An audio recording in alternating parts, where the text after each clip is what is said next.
ഇന്നലെ ഉണ്ടെങ്കിൽ ഷാൻ ഒരു വീഡിയോ ഇട്ടിട്ടുണ്ടായിരുന്നു. ഇതേ കണക്കുണ്ടെങ്കിൽ നാജിലെ ഒരുപാട് പേര് വിളിക്കുന്നുണ്ട്, അവരുടെ അടുത്തൊക്കെ സംസാരിക്കുന്നുണ്ടെന്നുള്ള രീതിയിലൊക്കെ ആയിരുന്നു ഇതേ കണക്ക് ഷാൻ പറയുന്നുണ്ടായിരുന്നത്. അതിന് മറുപടി എന്നുള്ള രീതിയിലായിരുന്നു ഇന്ന് ലേറ്റസ്റ്റ് ആയിട്ടുണ്ടെങ്കിൽ നാജിലെ ഒരു വീഡിയോ ഇട്ടിട്ടുണ്ടായിരുന്നു. അതിനകത്ത് പറഞ്ഞൊരു കാര്യം എന്ന് പറഞ്ഞാൽ ഇതേ കണക്ക് ഞാൻ ആരുടെ അടുത്തൊക്കെ സംസാരിക്കുന്ന അല്ലെങ്കിൽ വേറെ ആരെങ്കിലുമായിട്ട് ബന്ധമുണ്ടോ എന്നുള്ള രീതിയിലൊക്കെയാണ് ഇതേ കണക്ക് ഷാൻ പറയുന്നത്. അങ്ങനെ ഒന്നുമില്ല, ഇതുണ്ടെങ്കിൽ ആൾക്കാർ സഹായിക്കാൻ വേണ്ടി വിളിക്കുന്നതാണ്. ഒരുപാട് പേരുണ്ടെങ്കിൽ എൻ്റെ അവസ്ഥ അറിഞ്ഞിട്ട്, കുട്ടികളുടെ അവസ്ഥ അറിഞ്ഞിട്ട് ഇതേ കണക്ക് സഹായിക്കാൻ വേണ്ടി വിളിക്കുന്നതാണ്, അല്ലാതെ വേറെ ഒന്നുമല്ല.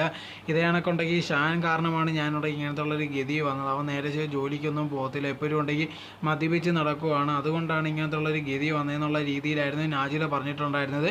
ഇപ്പോൾ നോക്കിക്കഴിഞ്ഞാൽ എല്ലാ ദിവസവും ചെല്ലുന്നവരും ഇവർ അങ്ങോട്ടും ഇങ്ങോട്ടും അടികൂടി എന്തെങ്കിലും ഒരു കാര്യം പറഞ്ഞിട്ടുണ്ടെങ്കിൽ വീഡിയോ ഇടുന്നതാണ് സാധാരണ രീതിയിൽ കണ്ടുവരുന്നത്. എന്തായിരുന്നാലും ഷാൻ പറയുന്ന ഒരു കാര്യം, ഇപ്പോൾ നാജിലയ്ക്ക് വേറെ ആരുമായിട്ട് ഇഷ്ടമുണ്ടെന്നുള്ള രീതിയിലൊക്കെയാണ് പറഞ്ഞുകൊണ്ടേ ഇരിക്കുന്നത്.